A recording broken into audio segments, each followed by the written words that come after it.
ফলগুলো পেকে একেবারে টুসটুসে হয়ে আছে। ডমিনসিন পরিবারভুক্ত এই উদ্ভিদটির নাম হচ্ছে গোয়ালে লতা। অনেক এলাকায় এটাকে বলে অমললতা, কেউ বলে অমলাবেল।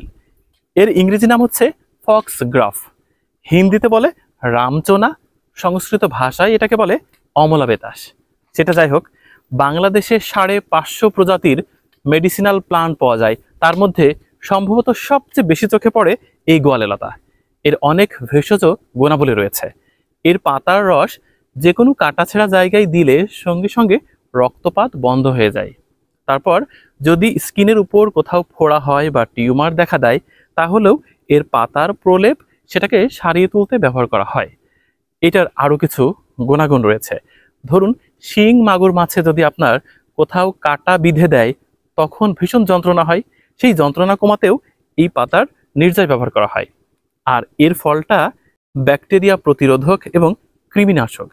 যেটা যাই বলি না কেন, একজন স্বীকৃতিপ্রাপ্ত চিকিৎসকের পরামর্শ ব্যতীত কোনো কিছু গ্রহণ করা যাবে না।